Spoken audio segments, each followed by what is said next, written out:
Purihin ang Diyos ng langit, sambahin at awitan. Puso'y buksan at ihain, purihin Diyos, purihin.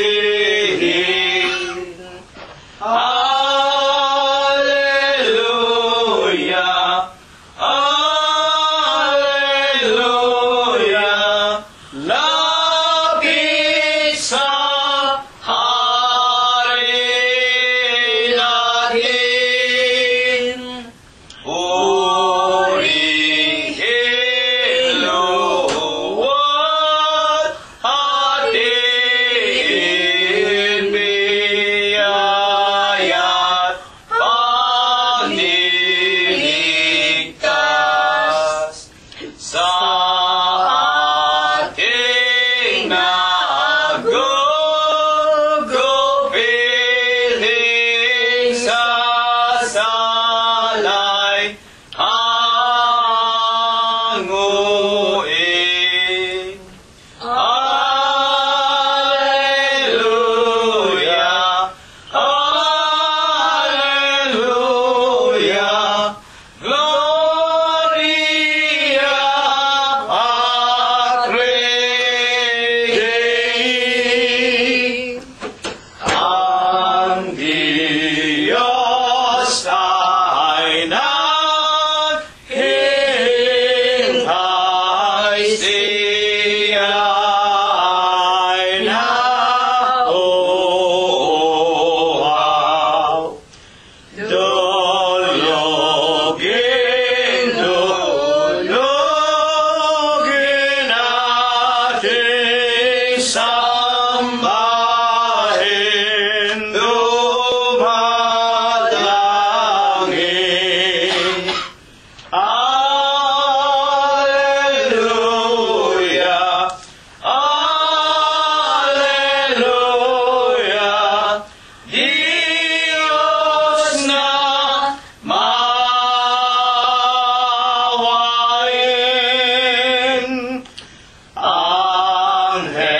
Angeles sakay taasan, nagpupuri-purihin. Halina mga kapatid sa templo ng amang Diyos. Alleluia, Alleluia, Diyos purihin, purihin. Amen.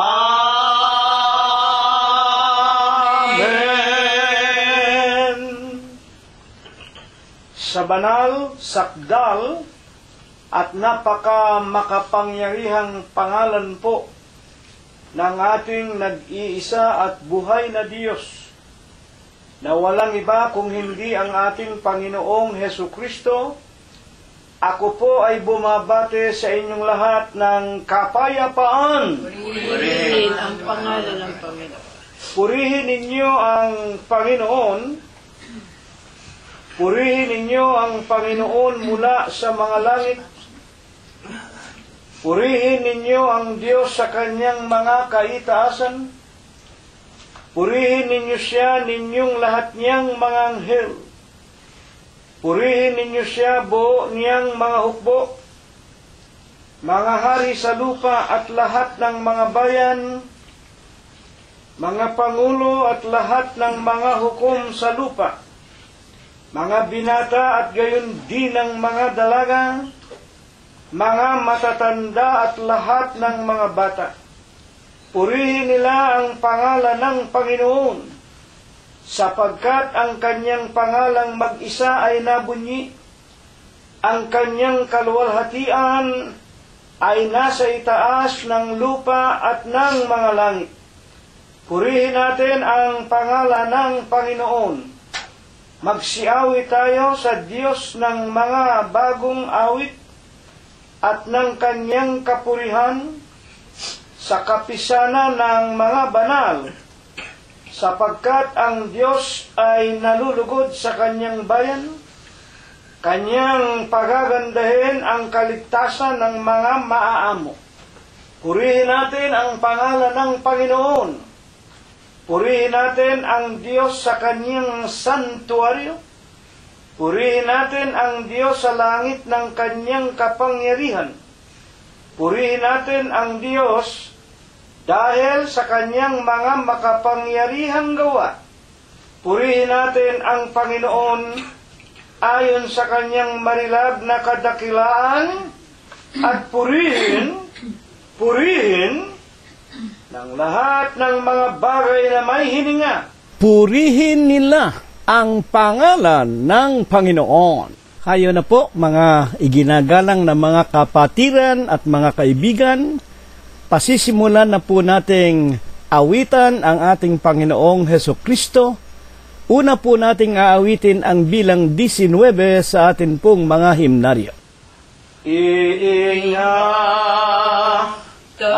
ko ang utos ni Jesus na sumao, buhay kong kanyang tinubos, sa kanya ilandog. Ingatan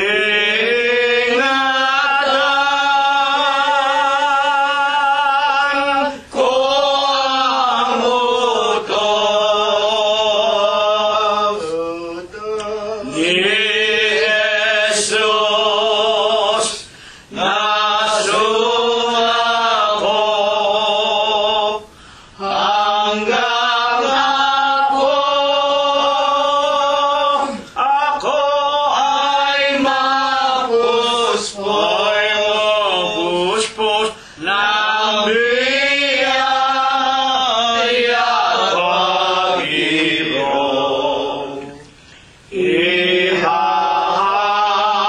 Ihahandog ko ang buhay, buong lakas at yaman, pagkat siya ay namatay, sala ko ang dahilan. Ingatan ko ang utos ni Jesus na sumakop, hanggang ako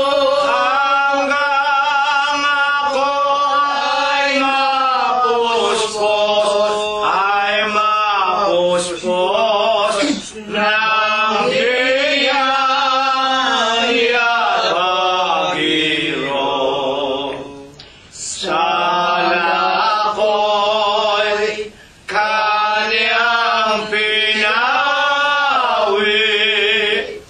puso kong nalugami, siyang sa aking nagtangi, sa buhay ko'y natari. Ingatan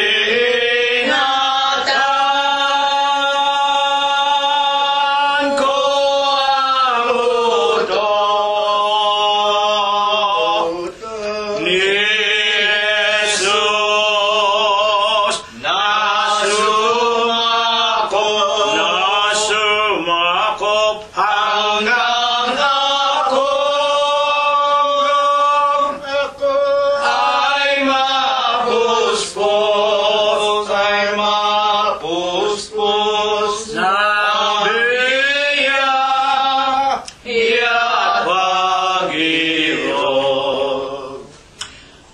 atin pong ipagpatuloy ang ating mga pagpupuri at mga pagluwalhati sa pamamagitan po ng ating patuloy na pag-aawitan.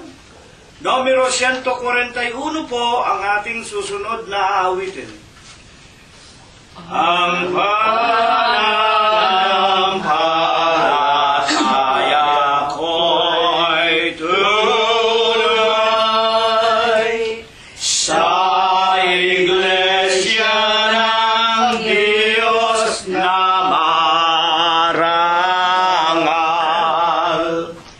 Kristo Jesus ang siyang umaakay sa lahat ng nasasakupan. Tunay, tunay na tunay, Iglesia ng Diyos kay Kristo Jesus lamang. Tunay, tunay na tunay, dapat nating mapagtiwalaan ang pangako ng Diyos sa taong tapat. Si Jesus sa atin ang magagawad. Sikapin nating lahat na maganap, manatili hanggang sa wakas. Tunay, tunay na tunay, Iglesia ng Diyos kay Kristo Jesus lamang. Tunay, tunay na tunay, dapat nating mapagtiwalaan. Ligaling hirap ay ating ilagak sa Diyos at bugtong na alak. Sa ibon ni Satan upang maligtas, laging masigla sa pagtupad. Tunay, tunay na tunay, Iglesia ng Diyos kay Kristo Jesus lamang. Tunay, tunay na tunay, dapat nating mapagtiwalaan. Ang mangmanguwag nating tutularan, nagtayo ng bahay sa buhanginan. Di gaya ng ating inaasahan, Kristo Jesus ating saligan. Tunay, tunay, Iglesia ng Diyos kay Kristo Jesus lamang. Tunay, tunay na tunay, dapat nating mapagtiwalaan. Dakilang Panginoon po naming Diyos, Ama na lubha kapong kagalang-galang, Ikaw po ay Diyos na sadya kapong kapita-pitagan, nag-iisa ka pong Diyos na buhay. Ikaw po ang may-ari, ang lumalang ng lahat ng mga bagay, ang Diyos na pinakamakapangyarihan ka po sa lahat. Ama na sakbibi ka sa iyong pag-ibig, sagana ka po sa kagandahan ng iyong mga kalooban, dakila ka po sa iyong mga pagbibiyaya, datapwat ikaw po ay Diyos na napakabanayad sa iyong mga kagalitan. Ama, sa banal, sakdal at malinis na pangalan mo pong Kristo Jesus, Ikaw po ang kinikilala at nag-iisang buhay na Diyos ni Abraham, ni Isaac at ni Jacob, ng iyong mga banal na propeta sa bayan ng Israel. Naawat na habag ka din po sa aming minamahal na ama at ina. Tinawag mo po sila sa bunto ng karamihan, inilagay mo sa iyong iglesia ng Diyos kay Kristo Jesus. At kami po na kanilang mga minamahal sa buhay na inabutan po ng mga huling kapanahunan. Naawat na habag ka din po sa amin. Sama-sama po ay tinipon mo kami sa iyong banal na katawan. At kami po sa mga huling araw ay sumasampalataya at nananalig na sa pamamagitan po lamang ng aming mga paglilingkuran sa iyo ng aming buong puso, buong lakas at ng aming buong buhay, makatitiyak po kami ng ipinangangako mo pong buhay na walang hanggan. Amang banal, sa Huwebes po ng gabing ito, pagkatapos pong alayan ka namin ng bunga ng aming mga labi, itinitiklop namin ang aming mga tuhod. Una na nga po, mula dito sa iyong maralita, munting bahay dalanginan sa Los Angeles, California, at sa bawat tirahan ng aming mga mahal sa buhay, mga kaibigan at mga tunay mong mananamba sa Espiritu mo po at sa iyong katotohanan. Sama-sama po, nagkakaisa kami sa Espiritu, ipinaaabot namin sa iyong kaharian sa langit ang amin pong mga tao sa puso namin na mga pagpapasalamat. Ama, maraming salamat sa iyo sa maraming mga araw na pinalipas mo pong muli sa buhay ng bawat isa sa amin. Salamat po, wala kang binawian sa amin ng aming hiram na buhay. Salamat, Ama, pinakain mo kami, dinamtan, pinalakas, pinagaling ang aming pangangatawan. At kung kami man ay pinasapitan mo po ng sari-saring mga pagsubok, mabibigat na karamdaman at pang-araw-araw na suliranin sa ikabubuhay, salamat po nang kami dumalangin, tumawag sa iyo, dininig mo po ang aming mga samo at ang aming mga daing, pinagaling mo ang aming pangangatawan, at hindi lamang kami, Ama, kung hindi maging ang aming mga kabyak ng puso, ang lahat ng aming sariling mga minamahal sa buhay. Dakila ka sa iyong pag-ibig, sagana ka sa kagandahan ng iyong mga kabanalan, sinasamba ka po namit pinupuri, niluluwalhati namin ang malinis mong pangalang Kristo Jesus sa Espiritu mo po at sa iyong katotohanan. Ama, nalalaman mo po kung paano ginamit namin ang mga araw na nagdaan, kung kami po'y nangagkukulang pa rin, kung kami nangagkakasala pa rin sa iyo, ituring mo na lamang po kabiglaanan, kamangmangan at mga kagipitan ng iyong mga hamak na mga nilalang. Patawarin mo po kami sa lahat ng aming nagawang mga kasalanan.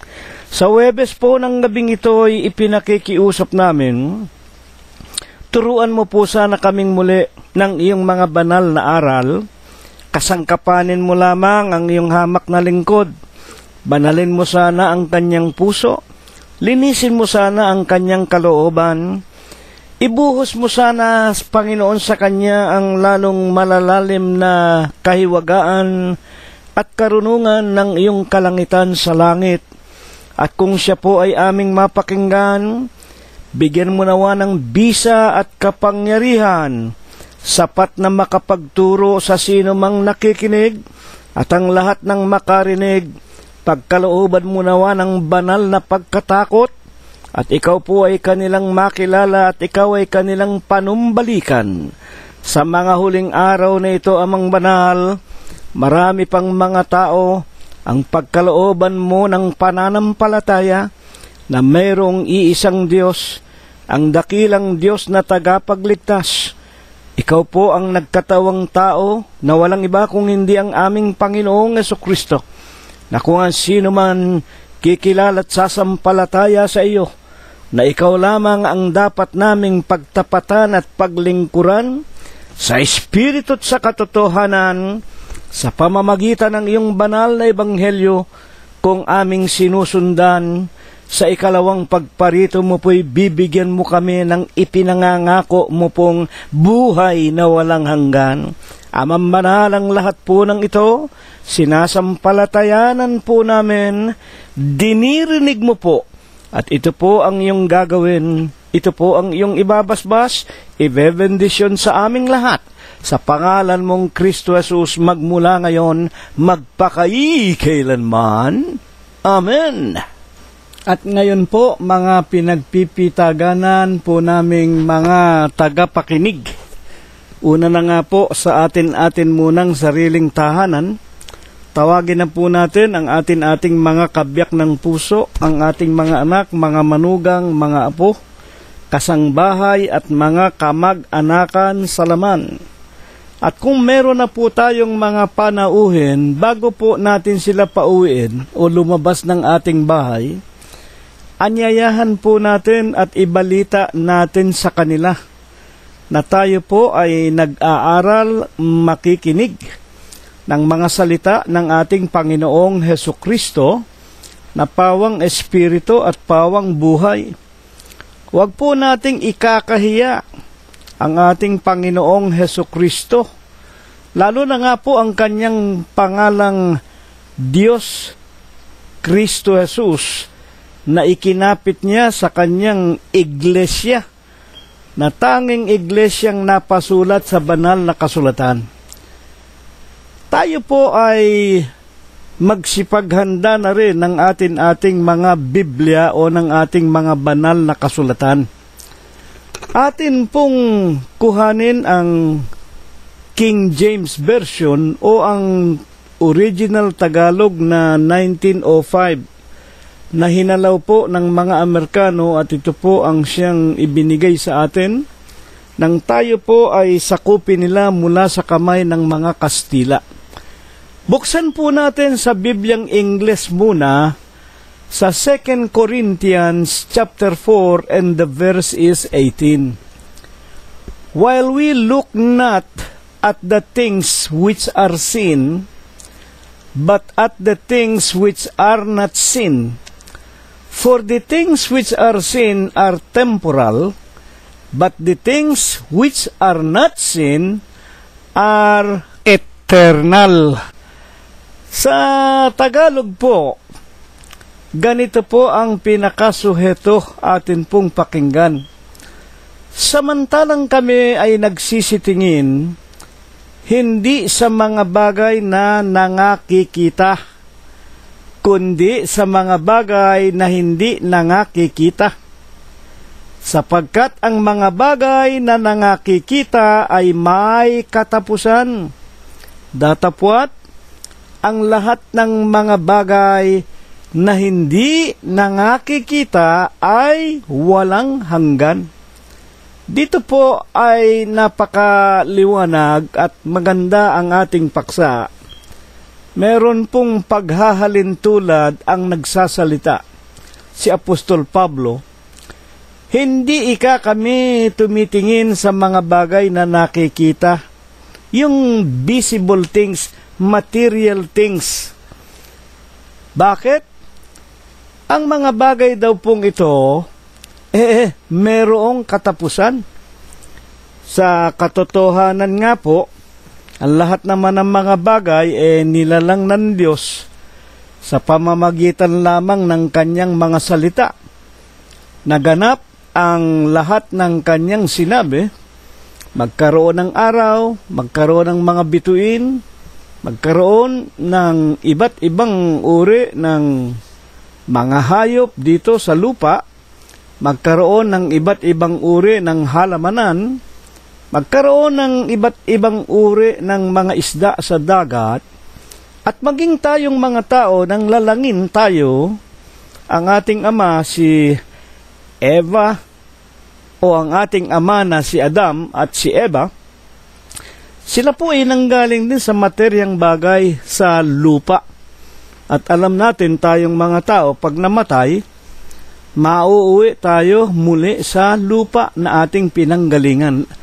Lahat po ng bagay, darating po ang panahon, ito ay masisira, tatanda at papanaw. Ngayon, ang atin pong itatanong, alin po baga? Ang una sa lahat ay pinatutungkulan ni Apostol Pablo sa paksa po nating ito. 2 Korinto 4:18. Samantalang kami ay nagsisitingin, hindi sa mga bagay na nangakikita, kundi sa mga bagay na hindi nakikita. Sapagkat ang mga bagay na nangakikita may katapusan. Dadapwat ang mga bagay na hindi nangakikita ay walang hanggan, walang katapusan. Kaya nga po, para maging maliwanag sa atin ang lahat, kanino po baga ito ipinatutungkol ni Apostol Pablo? Alin ba yung kanyang pinagtutuunan ng ating pinakapaksa? Buksan natin ang 2 Korinto, Kapitulo 5, versikulo 1. Pabayaan po natin yung nagbigay ng ating paksa, siya rin ang magpaliwanag. Sapagkat nalalaman namin na kung masira ang aming bahay na tabernakulong ukol sa lupa, mayroon kaming isang gusali mula sa Diyos, bahay na hindi gawa ng mga kamay, walang hanggan sa sangkalangitan. Ito po yung tinitignan ni Apostol Pablo at ng mga banal na Diyos. Hindi sila tumitingin sa bahay na nasisira, tumatanda, naluluma, nauuwi sa wala. Ang tinitignan ng mga banal ng Diyos, pangunahin na nga si Apostol Pablo, yung bahay, tirahan, hindi ginawa ng kamay ng tao, bahay na walang hanggan, bahay sa sangkalangitan. Dito po talagang maliwanag. Ang tinutukoy ay ang nakikita nating mga tao, hindi ito ang kanyang tinitignan, hindi itong mga literal na bagay, kundi yung bahay na nasa langit na walang katapusan. Ano po baga ang katunayan ng ating pinag-aaralan ay patungkol na nga po sa mga bagay na literal dito sa lupa na napapalis, tumatanda, nauuwi sa wala. Ayon pa rin sa ikaliliwanag ng ating pag-aaral. At dito, ang pinakapunto, yung gusali, yung bahay, yung tirahan na doon sa langit, bahay na hindi ginawa ng kamay ng tao. O sa makatwid baga, ito ay bahay na walang pagkasira. 1 Korinto 3:16. Hindi baga ninyo nalalaman na kayo ay templo ng Diyos? Ito po, lumiliwanag na po dito, ayon kay Apostol Pablo, hindi kami tumitingin sa mga bagay na lumilipas. Ang pinag-uusapan natin, yung bahay, yung tirahan na walang katapusan na naroroon sa langit. At dito sa lupa, hindi baga ninyo nalalaman na kayo ay templo ng Diyos? Ituloy natin 3:16 ng unang Korinto. At ang Espiritu ng Diyos ay nananahan sa inyo. Diniretso na po ni Apostol Pablo ang tinutukoy na niya sa ating paksa na hindi namin tinitignan ang mga bagay na nauuwi sa wala, ang ating mga pagkatao, ang ating mga katawang lupa. Tayo, hindi baga ninyo nalalaman kayo ay templo ng Diyos at ang Espiritu ng Diyos ay naninirahan sa inyo o nananahan sa inyo? At sa Hebreo 3:6, ang pagpapatunay na tayo mismo yung katawang lupa natin, talagang ito'y bahay ng Diyos. Pero dahil nga, ang katawang lupang ito nanggaling sa alabok mauuwi o mawawala. At hindi ito ang pinupuntirya ng ating paksa. Kung hindi, yung templo ng Diyos, yung bahay ng Diyos, na sa langit ay walang katapusan. Sa Hebreo rin 3:6, datapwat si Kristo gaya ng anak. Alam natin kung bakit sinasabi ni Apostol Pablo ang Panginoong Jesucristo gaya ng anak, sapagkat si Pablo din ang nagpapatunay, ang Panginoong Jesucristo lumagay lamang sa kalagayan ng isang anak. Kaya nga sa Filipos Kapitulo 2, versikulo 5, 6-9, magkaroon kayo sa inyo ng pag-iisip na ito'y na kay Kristo Jesus di naman, na bagaman siya nasa kalagayang Diyos, hindi niya inaring nararapat panangnan ang pagkapantay niya sa Diyos. Hinubad niya ito. Hinubad nga po ng ating Panginoon. Alin? Yung kanyang pagka-Diyos. Papaano nagawa ng Panginoon ang pagsasangtabi sumandali ng kanyang pagiging pinakamakapangyarihan sa lahat?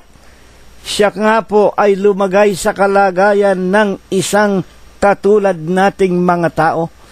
At nasumpungan na katulad nga sa isang hamak na alipin.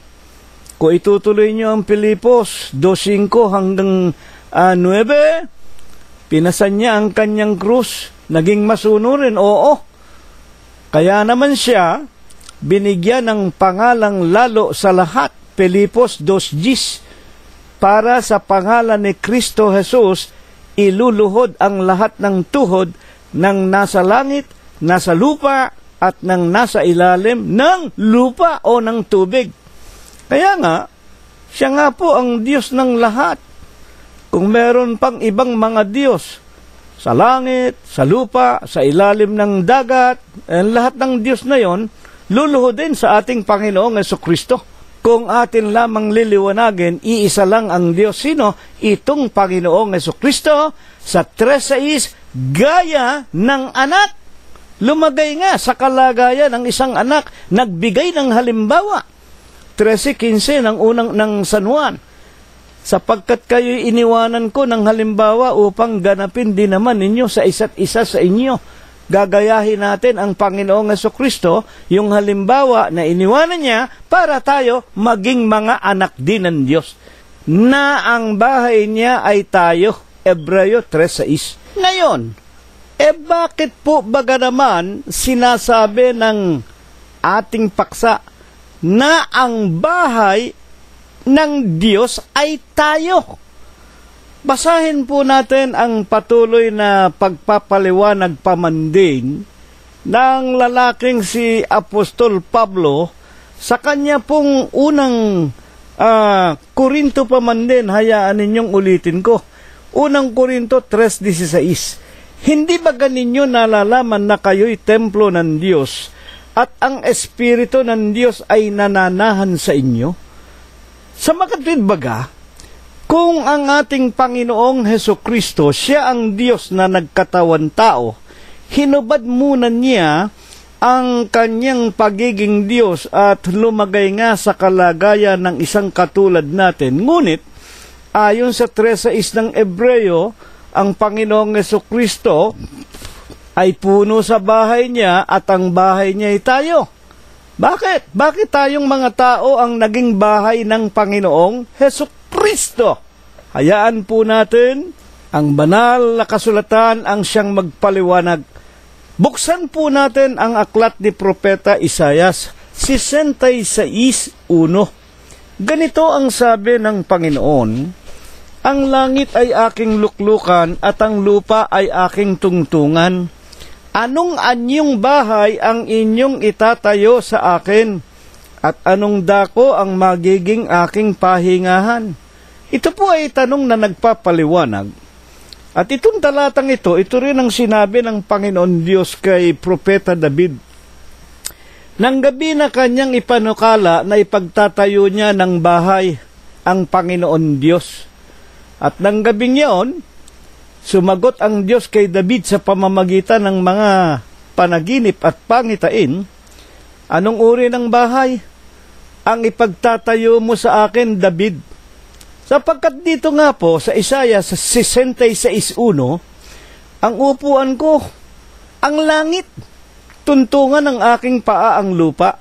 Ano bang bahay ang ipagtatayo mo sa akin, David? Ngunit alam natin, dahil sa kabanalan ng hangarin ni David, pinahintulutan na nga po siya ng Diyos, ipagtatayo mo ako ng bahay, pero hindi ikaw ang makapagpapatuloy sapagkat ang mga kamay mo'y napuno ng dugo ng mga kalaban. Kaya nga ituloy natin ang Isaiah 66:2 po naman. Sapagkat ang lahat ng mga bagay na ito ay nilikha ng aking kamay, at sa gayoy, nangyari ang lahat ng mga bagay na ito, sabi ng Panginoon. Anong uri ng bahay ang ipagtatayo mo sa akin? Anong bahay ang itatayo ninyo sa akin? Anong dako ang aking pahingahan?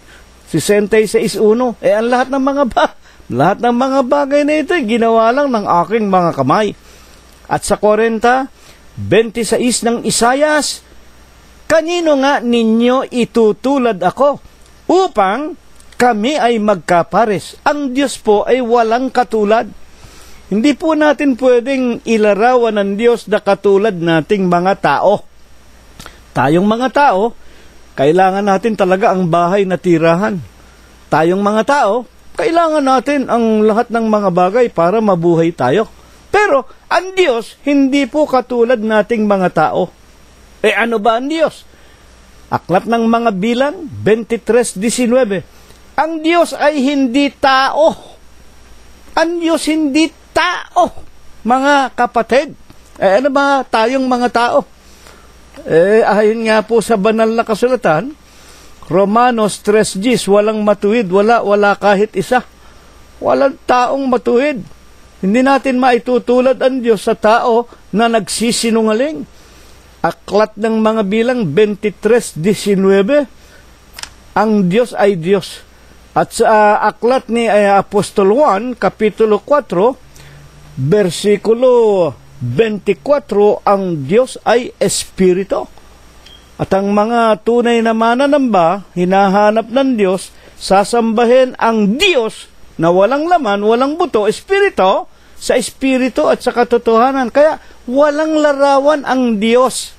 Ngayon, ano ba ang karaniwang namamalas nating mga tao sa mga templo, yung mga bahay dalanginan, yung mga chapel, yung mga katedral?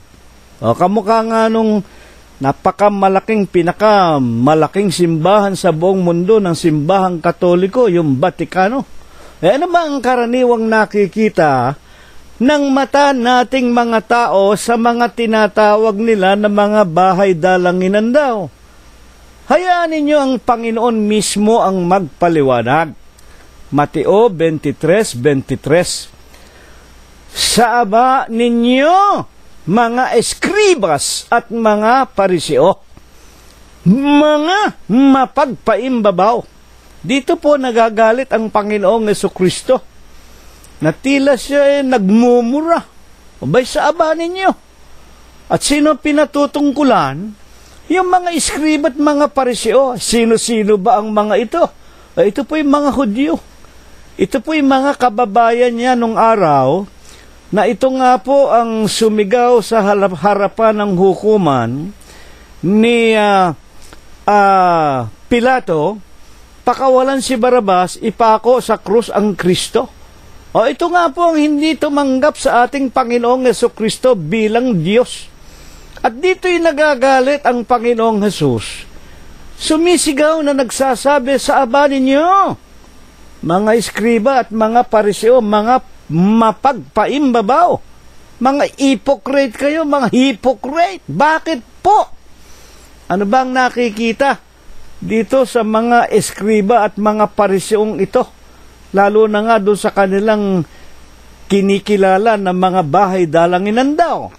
23-27 rin ng San Mateo. Sapagkat katulad kayo sa mga libingan na pinaputi, eto po, itong mga eskriba at mga pariseo, puro kapaimbabawan, anong ginagawa nila? Yung kanilang mga bahay-sambahan. Katulad kayo ng mga libingang pinaputi at may anyong maganda sa labas, pinagaganda. Yung mga labas ng mga katedral, dadapwat sa loob, ay puno ng mga buto ng mga patay na tao at ng lahat na karumal-dumal. Ito po'y napakaganda na dapat nating maunawaan kung tayo po ay mapapasyal sa mga sementeryo, sa mga libingan. Lalo na nga po tuwing sumasapit ang Nobyembre 1, araw daw ng mga patay. Ayan ay doktrinas paganas ng simbahang Katoliko at ng mga protestante na mga anak ng Katolicismo, na ito nga ang ipinamalas, ipinayakap sa ating mga Pilipino, puro doktrinas paganas, mga aral utos, kathanang mga tao, na ayon sa ating mga banal na kasulatan, is nagsisisinsay sa katotohanan. Ang wika ng Panginoong Jesucristo sa aba ninyo, mga eskriba, mga pariseo, katulad kayo ng mga libingang pinaputi, pati kayo mismo, ang personalidad ninyo. Ay, hindi ba nakikita ninyo? Magmula sa Papa sa Roma, Kardinal, Arsobispo, Monsenyor, hanggang pinakamaliit na pare ninyo. Ang gaganda ng mga suot ninyo. Ang puputi ng inyong mga damit. Para kayong sementeryo. Para kayong mga nicho. O, di ba pinapuputi ninyo, lalo na kung Nobyembre 1, araw ng mga patay? At ano pa? May mga krus. O, hindi ba yung mga simbahan ng simbahang Katoliko, may mga krus? Hindi ba ang mga nicho, may mga krus, may litrato pa, iniukit ninyo sa krus ang mukha ni Kristo? Ginagawa ninyong security guard ang ating Panginoong Jesucristo sa aba ninyo. Pinapuputi ninyo ang labas. Maganda sa labas, pero sa loob, mga buto ng mga patay na tao at lahat na karumal-dumal. Ganyan ang simbahang Katoliko, ganyan ang kanyang mga anak na mga protestante. Magaganda sa labas, may mga krus sa mga taluktok ng inyong mga bahay-sambahan. Ngunit ang loob, mga bulok, mga patay, parang mga nicho. Ituloy natin, 23-25. Sa aba ninyong mga eskribas at mga pariseo, sapagkat inyong nililinis ang labas ng saro at ng pinggan, dadapwat sa loob, puno sila ng panglulupig at ng mga katakawan. O yan ang mga Katoliko, na kunyari araw-araw nagmimisa daw, Eucharistic daw. Kumakain daw at umiinom daw ng katawan at dugo ni Kristo araw-araw. Nililinis yung kupita. Hindi ba pahid ng pahid yung mga pare? Araw-araw yan ipinakikita sa mga balita sa TFC channel. Nakikita namin yan araw-araw sa bawat simbahang Katoliko, nagmimisa daw, Eucharistic, pero hindi naman nila pinaiinom ng katas ng ubas yung mga membro, yun lang istampita na biskwit. Kahit na tignan mo naman ang ginawa ng Panginoong Jesucristo sa kanyang Last Supper, isang tinapay lang. Kayo naman may factory kayo ng stampit ng inyong tinatawag na biskwit, kung anong biskwit yan. At hindi naman ninyo pinaiinom ng katas ng ubas, kayo lang mga pare. Kaya ang sabi rito, pinagaganda ninyo, nililinis ninyo ang saro, ang pinggan, sa loob, puno kayo ng panglulupig at katakawan. Kayo lang ang nabubusog. Kayo lang ang umiinom ng alak. Ngayon, paano pa pinatutunayan ng Panginoong Jesucristo na talagang puro kapaimbabawan? Huwag naman kayong magagalit, Ito po ang katotohanan Ang katotohanan ang magpapalaya sa atin. Paano nililiwanag pa man din ng Panginoong Jesucristo na itong nakikita na mga bahay ng Diyos, templo ng Diyos, katedral ng Diyos, Batikano ng Diyos, talagang puro kapaimbabawan. Mateo 23:28, gayon din naman kayo sa labas nang yung matuwid. Ayan, kung umarte ang mga papa sa Roma, yung kardinal, arsobispo, nako, mahinhin na mahinhin. Yung mga pare, akala mo hindi makabasag ng pinggan. Nagaan yung matuwid sa mga tao. Dadapwat sa loob, puno kayo ng pagpapaimbabaw at ng katampalasanan. Pure hypocrisy. Yan ang simbahang kinagisnan. Yan ang simbahan na nanganak ng maraming iglesia, yung mga protestante daw. Pero sa katunayan, may mga krus din, nagbibinyag din ang bata, naniningil din, hindi kikilos kung walang bayad. Ang tanong po natin ay ito, mananatili po baga yung mga simbahan na yan na nangakatayo habang panahon? Yung mga magagandang katedral na yan? Yung Batikano loob at labas, punong-puno ng mga mamahaling mga ginto, pilak, mga diadema, perlas, kung ano-ano. Mananatili ba yung mga iglesia na yan, yung mga building na yan, yung mga katedral na yan, na bahay daw ng Diyos para sa kanila? Mananatili bang nangakatayo yan habang panahon? Buksan natin ang paliwanag ng Panginoong Hesus. 24:1, tayo po ay mag-aral at nawa maliwanagan ang mata ng ating mga puso.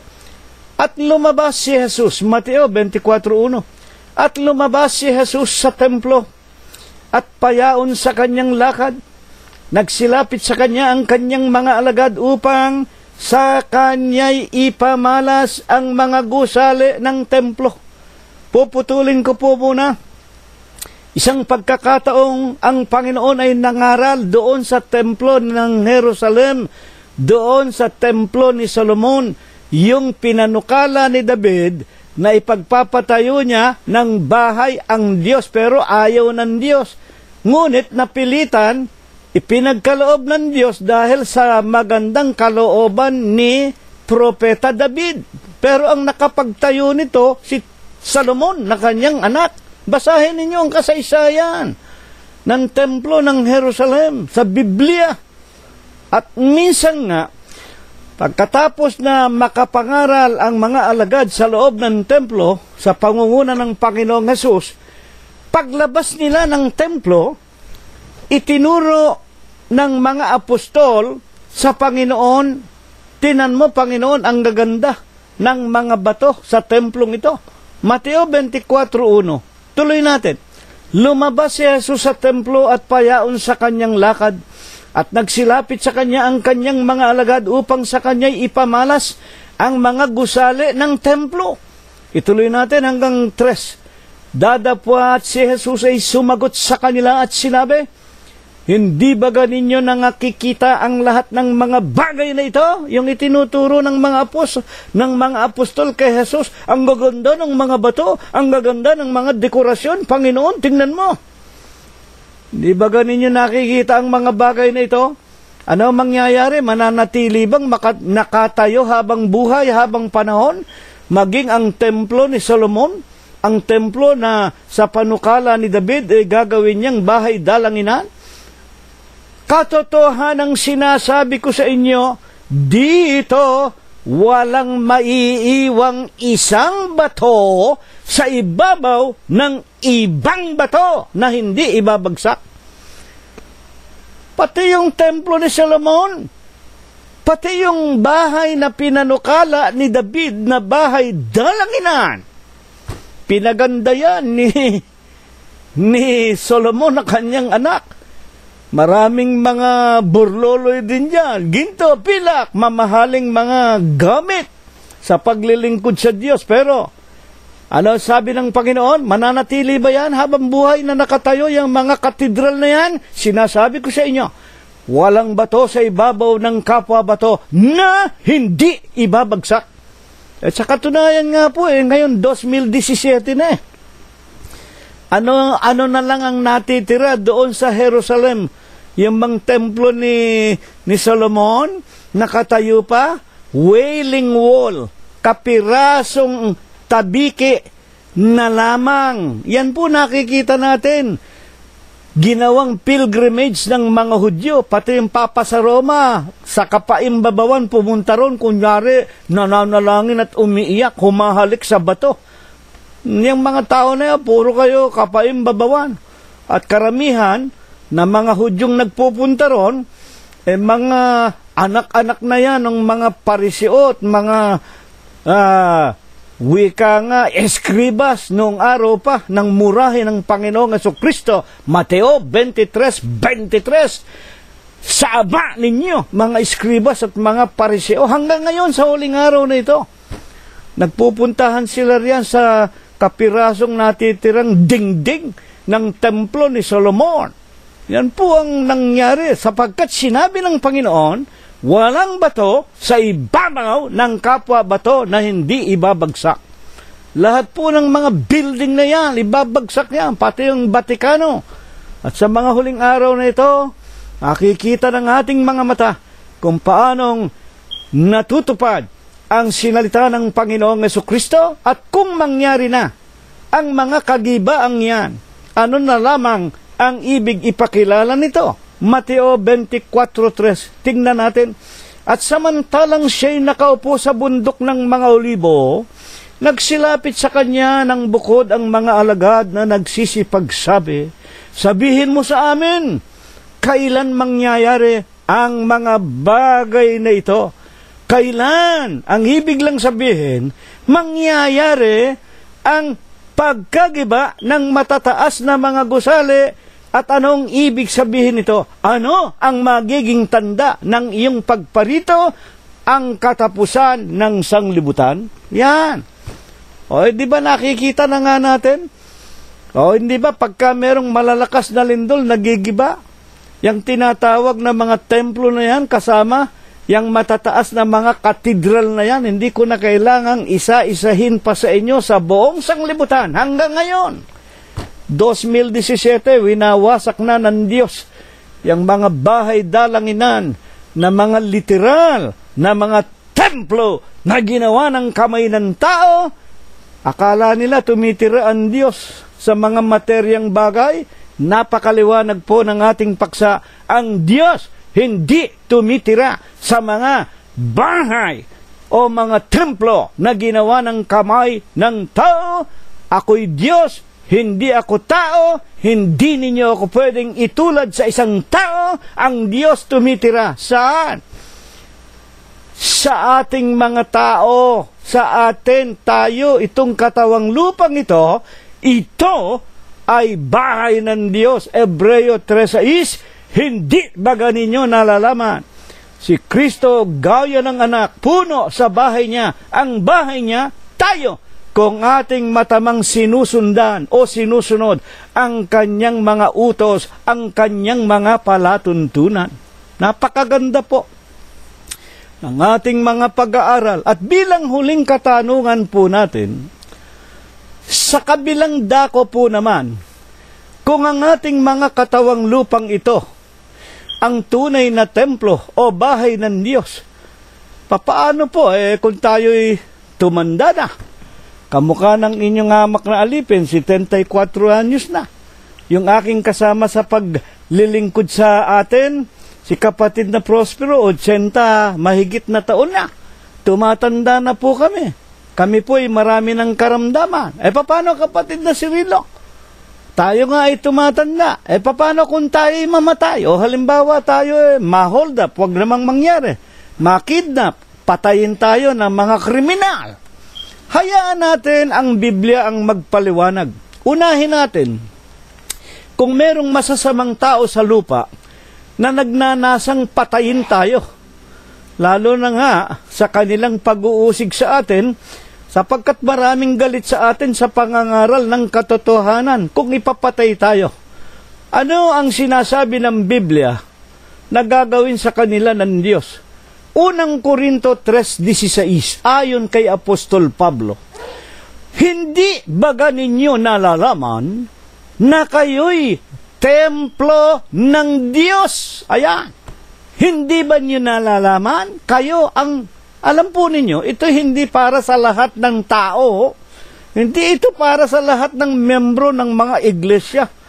Hindi ito para sa mga membro ng Iglesia Apostolika, Katolika, Romana. Lalong hindi ito para sa mga membro ng kung ano-anong iglesia. Sogong anghel daw yung obispo, si Kristo'y tao. Yung iba na may diksyonaryo ng Biblia. Yung iba naman hallelujah, amen, praise the Lord, just believe in Christ and you will be saved. Hindi po. Kanino lamang ito iniuukol? 3:16, hindi ba ganinyo nalalaman na kayo templo ng Diyos? Sino ba tinutukoy na templo ng Diyos dito? Di yung inilagay, saan? Sa katawan ng Diyos. Kolosos 1:18, si Kristo ang ulo ng katawan sa makatwidbagay ng iglesia. Sino ba si Kristo? Binasa natin, hinubad ang kanyang pagka-Diyos. Nagkatawang tao, siya'y Diyos. Hinubad lang ang kanyang pagka-Diyos. At siya nga ang naging ulo ng iglesia. Ano ba ang iglesia? Katawan ng Diyos, body of God. Kaya nga si Kristo kung ulo ng katawan o ng tinatawag na body of God, si Kristo mismo ang Diyos. Hindi ba ganinyo nalalaman na kayo'y templo ng Diyos? Ano ba ang pangalan ng iglesia na itinayo ng Diyos?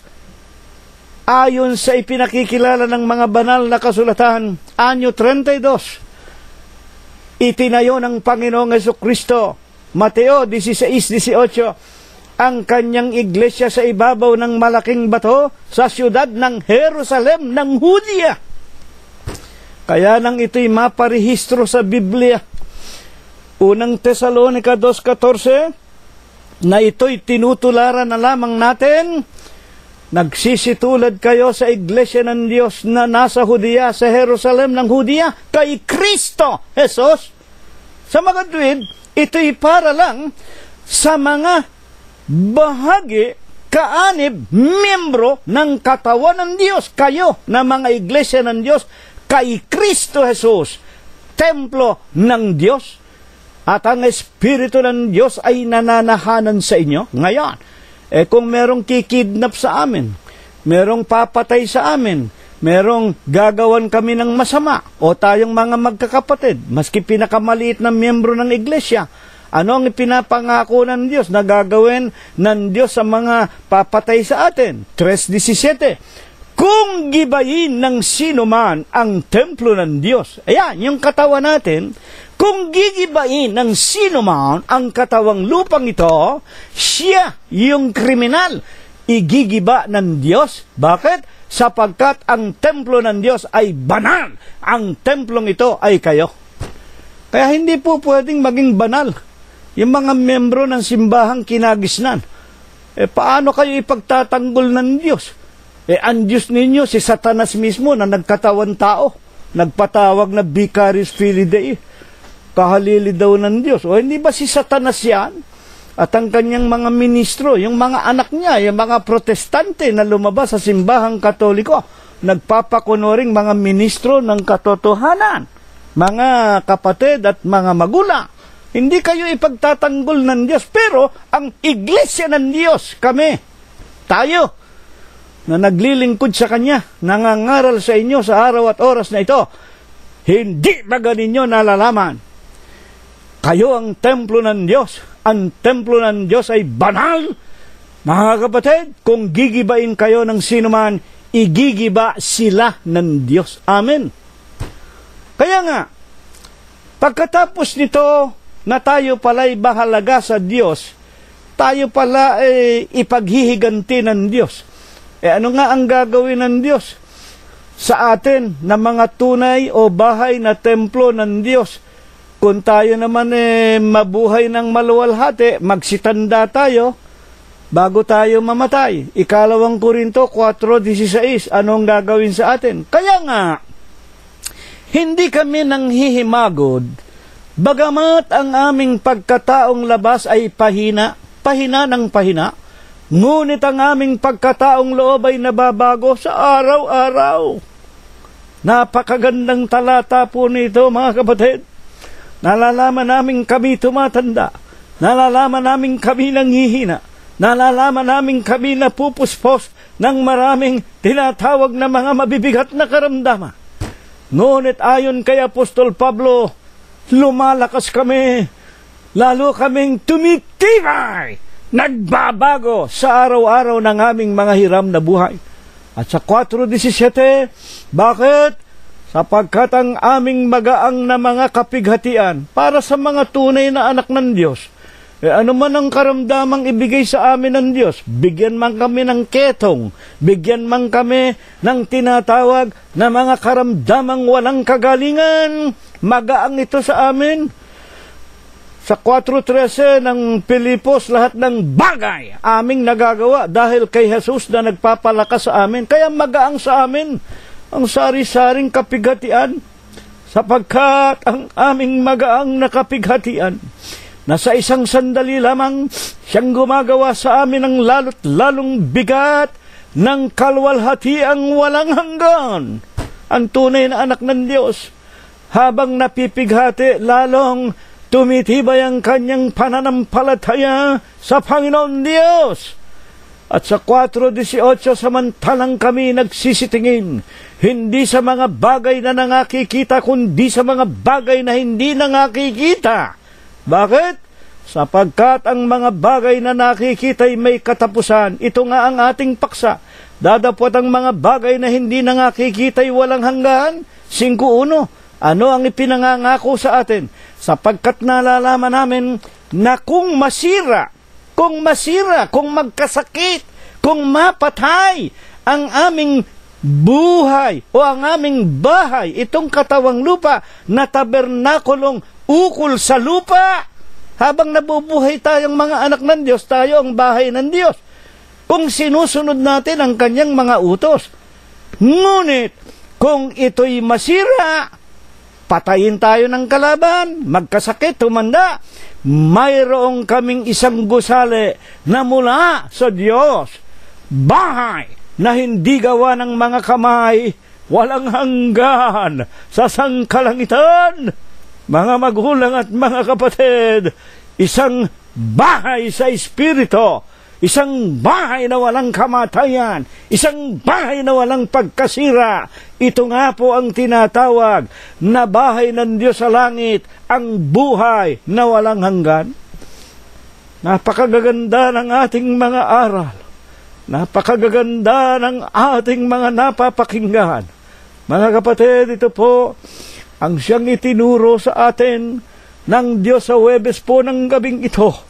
At ayon na rin kay Apostol Pablo, huwag nating kalilimutan sa Kapitulo 1, versikulo 21 ng Pilipos. Sapagkat sa ganang akin ang mabuhay ay si Kristo at ang mamatay ay pakinabang. Na ito'y nalalaman natin, sa ganang akin ang mabuhay ay si Kristo, na ang ibig ng Diyos habang tayo nabubuhay, tulad ng sinasabi ni Propeta Mikas sa kanyang Kapitulo 6, versikulo 8, kanyang ipinakikilala sa iyo, o tao, kung ano ang hinahanap ng Diyos na gagawin natin habang tayo nabubuhay.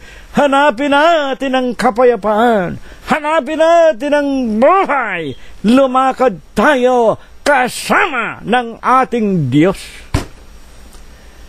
Sa loob ng bahay ng Diyos. At ang bahay ng Diyos, iglesia ng Diyos kay Kristo Jesus, manatili tayong templo ng Diyos habang nasa lupa pa tayo. At kung tayo man ay matulog na, kung tayo man ay mamatay na, humimlay na sa libingan ng ating mga katawang lupang ito, sa ikalawang pagparito'y babaguhin tayo, bibigyan tayo ng katawan sa Espiritu, upang mapa sa Panginoon tayo magpakailanman. Ito nawa ang ipagpala. Ito nawa ang ibasbas sa atin ng Diyos magmula ngayon at magpakailanman. Amen.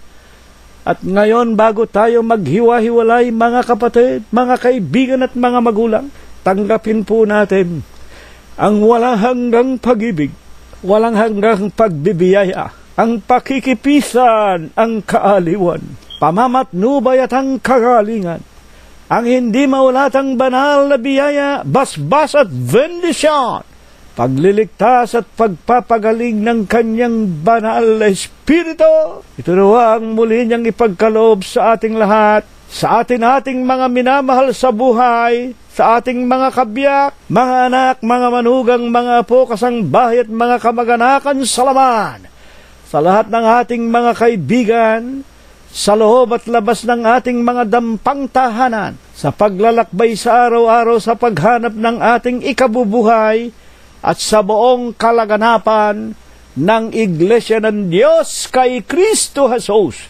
magmula ngayon, magpakailanman. Amen. Maraming salamat po sa inyong lahat. Kapayapaan ang sumaatin hanggang sa darating na linggo kung tayo po ay binubuhay pa. Maraming salamat po sa inyong lahat.